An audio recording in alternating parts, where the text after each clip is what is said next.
जय श्री कृष्ण दोस्तों, मेरा नाम है अजय कृष्णवंशी। स्वागत करता हूं आप सभी का invincible pioneer institute YouTube channel पर। दोस्तों, इस चैनल पर हम पिछले 4-5 लेक्चर से मौलिक अधिकारों के संबंध में चर्चा कर रहे थे। फंडामेंटल राइट या मूल अधिकारों के बारे में चर्चा कर रहे थे। अब तक हमने 5 मौलिक अधिकारों के बारे में चर्चा कर ली है। समानता का अधिकार, स्वतंत्रता का अधिकार, शोषण के विरुद्ध अधिकार, धार्मिक स्वतंत्रता का अधिकार, संस्कृति एवं शिक्षा का अधिकार।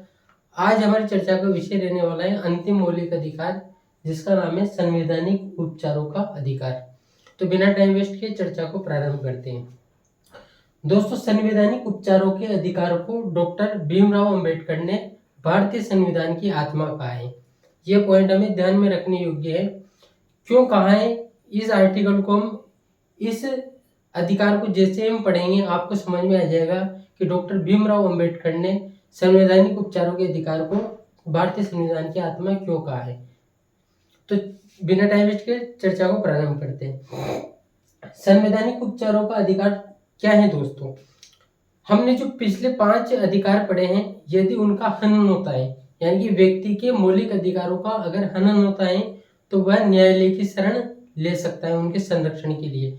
यानी कि व्यक्ति के अगर मौलिक अधिकारों का हनन होता है तो उनके संरक्षण के लिए न्यायालय की शरण ले सकता है। और अनुच्छेद 32 सुप्रीम कोर्ट को 5 प्रकार की याचिकाएं या 5 प्रकार के रिट जारी करने की शक्ति प्रदान करता है। और वो 5 प्रकार की जो रिट हैं वो मौलिक अधिकारों के संरक्षण से संबंधित है। तो इसको लिख भी लेते हैं एक बार। संवैधानिक उपचारों का अधिकार दोस्तों आर्टिकल 32 में उल्लेखित है। हमारे संविधान के आर्टिकल 32 अनुच्छेद 32 में उल्लेखित है। व्यक्ति के मौलिक अधिकारों का हनन होता है, व्यक्ति के मौलिक अधिकारों को मैं FR लिख देता हूँ दोस्तों, फंडामेंटल राइट। मौलिक अधिकारों का हनन होता है तो वो न्यायालय की शरण ले सकता है, और न्यायालय भी कौन सा दोस्तों? सुप्रीम कोर्ट की शरण वो ले सकता है। यानी कि व्यक्ति के मौलिक अधिकारों का हनन होने पर वो सीधे ही सुप्रीम कोर्ट की शरण ले सकता है। अनुच्छेद 32 सुप्रीम कोर्ट को 5 प्रकार की रिट जारी करने की शक्ति प्रदान करता है। अनुच्छेद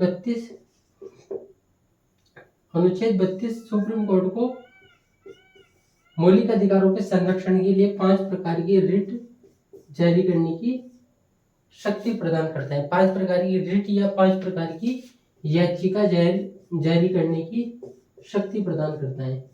वो 5 प्रकार की याचिकाएं कौन कौन सी है उनकी अब हम क्रमबद्ध तरीके से चर्चा करना चाहेंगे। पहली याचिका है दोस्तों बंदी प्रत्यक्षीकरण। बंदी प्रत्यक्षीकरण, इसके लिए लैटिन भाषा में जो शब्द है वो है दोस्तों हेबियस कार्पस।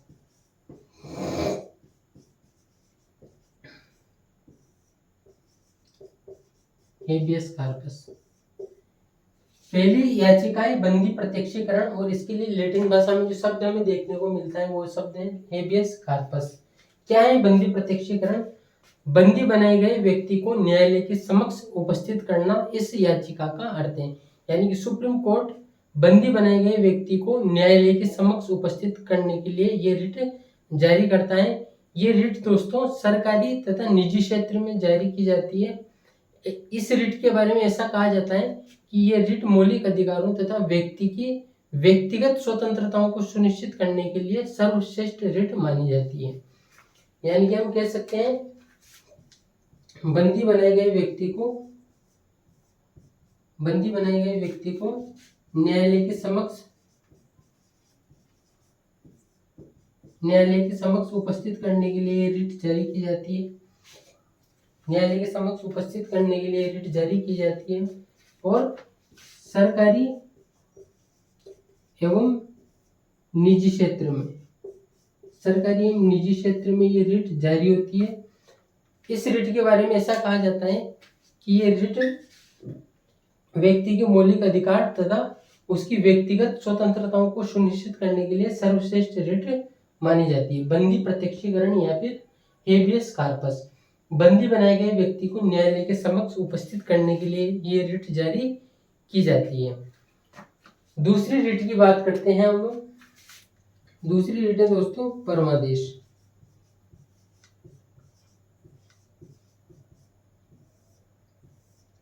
इसके लिए जो लैटिन भाषा का शब्द देखने को मिलता है वो है दोस्तों मेंडेमस।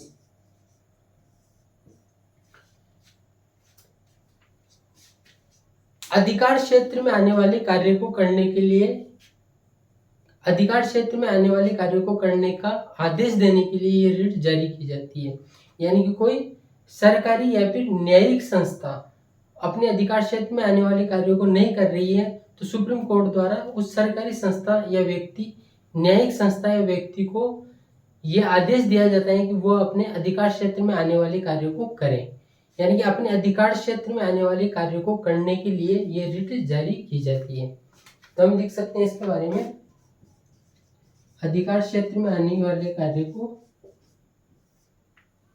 अधिकार क्षेत्र में आने वाले कार्य को, अधिकार क्षेत्र में आने वाले कार्य को करने का आदेश देना ही परमादेश का अर्थ है। परमादेश या फिर मेंडेमस का अर्थ है अपने अधिकार क्षेत्र में आने वाले कार्य को करने का आदेश देना। दोस्तों ये रिट सरकारी तथा न्यायिक क्षेत्र में जारी की जाती है। सरकारी एवं न्यायिक क्षेत्र में रिट जारी की जाती है। सरकारी क्षेत्र या फिर न्यायिक क्षेत्र में ये रिट जारी की जाती है। हम कह सकते हैं कोई सरकारी संस्था या फिर कोई न्यायिक संस्था यदि अपने न्यायिक क्षेत्र में आने वाले कार्यों को नहीं कर रही है तो सुप्रीम कोर्ट के द्वारा उस सरकारी संस्था या फिर न्यायिक संस्था को ये आदेश दिया जाता है कि वो अपने न्यायिक क्षेत्र में आने वाले, वो अपने अधिकार क्षेत्र में आने वाले कार्यों को करे। इसे ही परमादेश या फिर मेंडेमस कहा जाता है। तीसरी रिट है दोस्तों प्रतिषेध।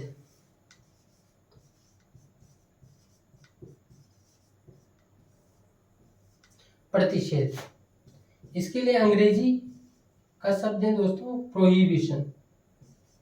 प्रोहिबिशन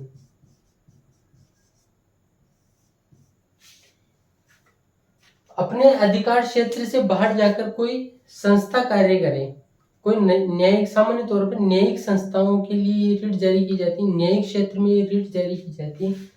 सामान्यतः प्रतिषेध या प्रोहिबिशन जो रिट है, जो याचिका है, ये न्यायिक क्षेत्र में जारी की जाती है।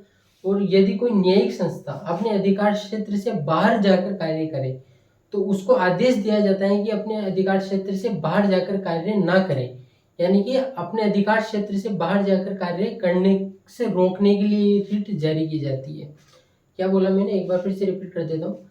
यदि कोई संस्था या व्यक्ति अपने अधिकार क्षेत्र से बाहर जाकर कोई कार्य करे तो उसे रोकने के लिए सर्वोच्च न्यायालय के द्वारा प्रतिषेध या प्रोहिबिशन नामक रिट या याचिका जारी की जाती है। ये रिट सामान्य तौर पर न्यायिक क्षेत्र में जारी की जाती है, जुडिशरी क्षेत्र में जारी की जाती है। हम लिख सकते हैं अधिकार क्षेत्र से बाहर जाकर कोई कार्य करे तो उसको रोकने के लिए ये रिट जारी की जाती है और सामान्य तौर पर ये न्यायिक क्षेत्र में जारी की जाती है। अब इसके नीचे का शायद आपको दिखेगा नहीं तो मैं इसको मिटा के नई चीजें लिखना चाह रहा हूँ, एक और दिख जाएगा अभी आपको। अगली रिट है दोस्तों उत्प्रेषण।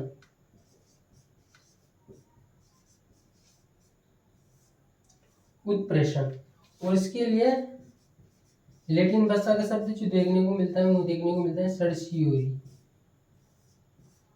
उत्प्रेषण या सर्सियोरी, दोस्तों ये लैटिन भाषा के शब्द भी आपको ध्यान में रखने क्योंकि यहाँ से भी एग्जाम में क्वेश्चन पूछे जा सकते हैं। अगली जो रिट है उत्प्रेषण या सर्सियोरी। सर्सियोरी या उत्प्रेषण का अर्थ क्या है, अधीनस्थ न्यायालयों को अपने लंबित मामलों को उच्च अदालतों में भेजने के लिए, उच्च न्यायालयों में भेजने के लिए ये रिट जारी की जाती है। यानी कि ये रिट अधीनस्थ न्यायालयों को सुप्रीम कोर्ट के द्वारा अपने अधीनस्थ न्यायालयों को जारी की जाती है, अपने अधीनस्थ न्यायालयों को जारी की जाती है। और उन अधीनस्थ न्यायालयों में कोई मामला चल रहा हो तो उस मामले को उच्च अदालतों में, जैसे सेशन कोर्ट में, सत्र न्यायालय में कोई मुकदमा चल रहा हो तो उसको हाई कोर्ट में, या फिर हाई कोर्ट में कोई मामला चल रहा हो तो उसको सुप्रीम कोर्ट में भेजने के लिए ये रिट जारी की जाती है। उत्प्रेषण का अर्थ है दोस्तों उत्प्रेषण या सर्सियोरी का अर्थ है अधीनस्थ न्यायालयों को अपने पास पड़े लंबित मामलों को उच्च अदालतों में या उच्च न्यायालयों में भेजने के लिए जो रिट या याचिका सुप्रीम कोर्ट के द्वारा जारी की जाती है उसे उत्प्रेषण या सर्सियोरी कहा जाता है। अब इसको मिटा देते हैं, स्क्रीनशॉट लेना हो तो ले लो। पांचवी रिट की अब हम चर्चा करना चाहेंगे। बंदी प्रत्यक्षीकरण हेबियस कार्पस। ध्यान में रखना, बंदी बनाए गए व्यक्ति को न्यायालय के समक्ष उपस्थित करना। परमादेश मैंडेमस, अपने अधिकार क्षेत्र में आने वाले कार्यों को करने का आदेश देना। सामान्य तौर पर सरकारी तथा न्यायिक क्षेत्र में जारी की जाती है। उसके बाद में प्रतिषेध, अपने अधिकार क्षेत्र से बाहर जाकर कोई न्यायिक संस्था कार्य करे तो उसको रोकने के लिए रिट जारी की जाती है। उसके बाद में उत्प्रेषण, अधीनस्थ न्यायालयों में जो लंबित मामले हैं उनको उच्च अदालतों में भेजने के लिए जो रिट जारी की जाती है उसे उत्प्रेषण या सर्सियोरी कहा जाता है। अब पांचवी रिट की बात करते हैं दोस्तों, अधिकार पर्चा।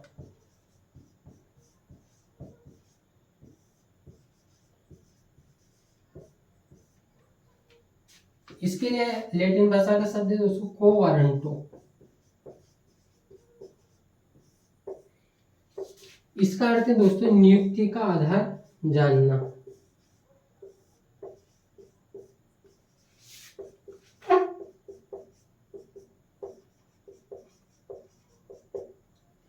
दोस्तों ये जो रिट है ये सरकारी एवं न्यायिक क्षेत्र में जारी की जाती है।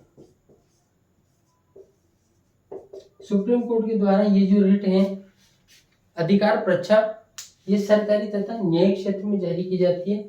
इसका अर्थ है नियुक्ति का आधार जानना, यानी कि कोई व्यक्ति या संस्था कोई कार्य ऐसा कर रही है जो सुप्रीम कोर्ट को लगता है कि उसके अधिकार क्षेत्र में नहीं है, तो सुप्रीम कोर्ट उस व्यक्ति या संस्था से इस बाबत याचिका जारी कर सकती है कि उसकी नियुक्ति का आधार जानने के लिए, यानी कि वो किस आधार पर ये कार्य कर रही है, उसकी अपॉइंटमेंट है या नहीं है उस कार्य को करने के लिए।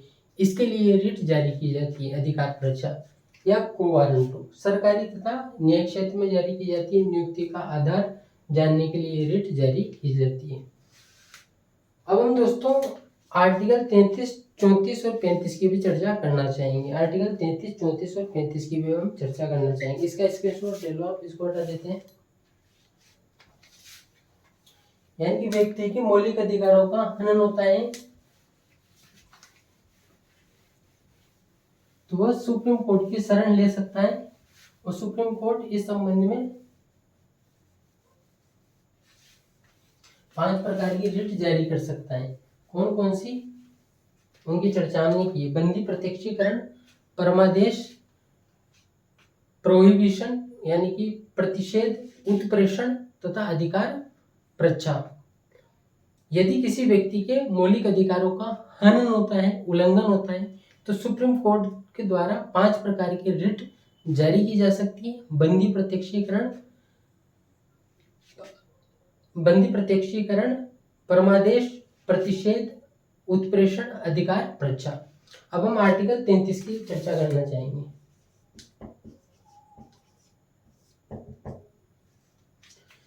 दोस्तों सैन्य, अर्धसैन्य या अन्वेषण से संबंधित व्यक्तियों के मौलिक अधिकार पर संसद कानून बनाकर कमी कर सकती है या फिर प्रतिबंध लगा सकती है। अनुच्छेद 33 कहता है सैन्य, अर्धसैन्य, सैन्य, अर्धसैन्य या अन्वेषण। अन्वेषण यानी कि जो इंटेलिजेंस से जुड़े हुए लोग हैं, जैसे रो है, आईबी है, वो क्या है इंटेलिजेंस वाली संस्थाएं हैं। जैसे रो है, आईबी है, इंटेलिजेंस ब्यूरो है, रो है। सैन्य तथा अर्धसैन्य तथा अन्वेषण से संबंधित व्यक्तियों के मौलिक अधिकारों पर संसद कानून या विधि बनाकर कमी कर सकती है या फिर प्रतिबंध लगा सकती है।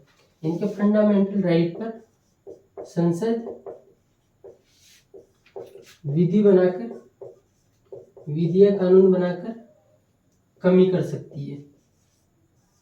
या फिर प्रतिबंध लगा सकती है इनके मौलिक अधिकारों पर।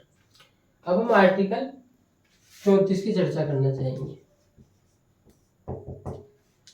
दोस्तों, अगर मार्शल लॉ, सैन्य कानून, सैन्य शासन लागू हो जाता है, अब तक भारत में एक भी बार सैन्य शासन लागू नहीं हुआ है, जबकि पाकिस्तान जो हमारा पड़ोसी देश है उसमें सैन्य शासन कई बार लग चुका है। तो आर्टिकल 34 सैन्य शासन की चर्चा करता है। आर्टिकल 34 कहता है सैन्य कानून या सैन्य शासन लागू होने के बाद अगर मौलिक अधिकारों का नुकसान होता है तो उसकी भरपाई संसद के द्वारा कानून या विधि बनाकर की जा सकती है। यानी कि सैन्य कानून, सैन्य शासन,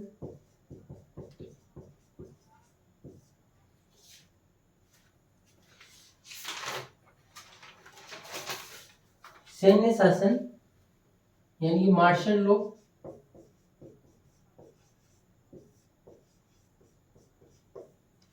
सैन्य शासन या मार्शल लॉ लागू होने पर मौलिक अधिकारों को जो नुकसान होता है उसकी क्षतिपूर्ति संसद कानून बनाकर कर सकती है।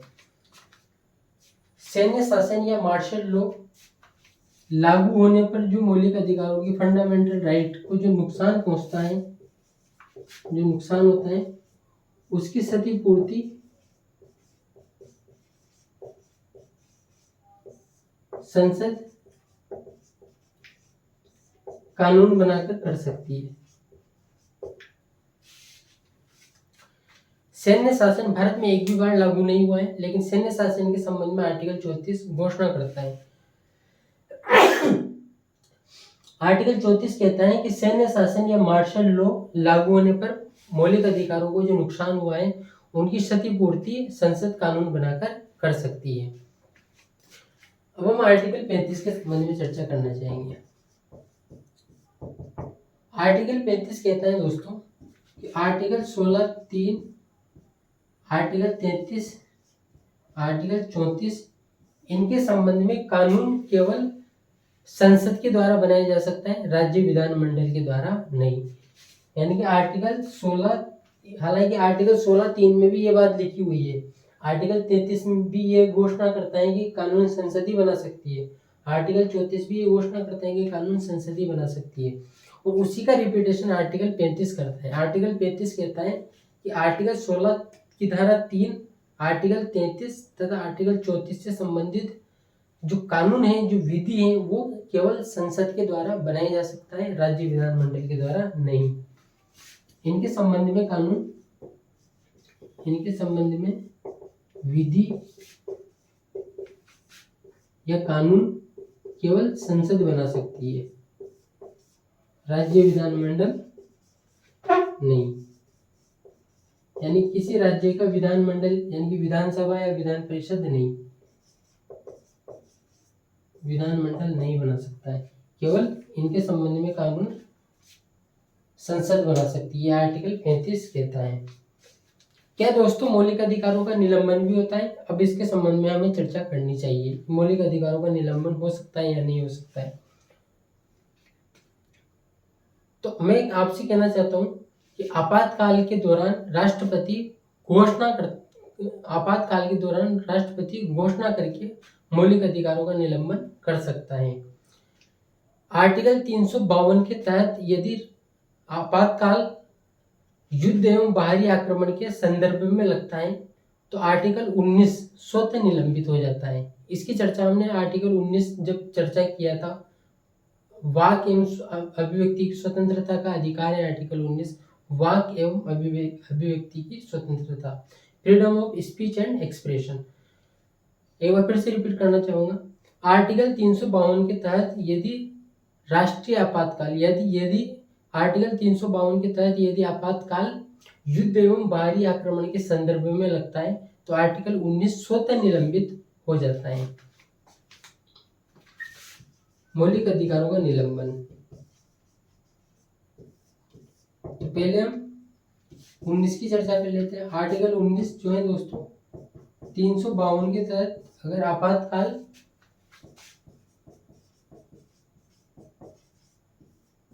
युद्ध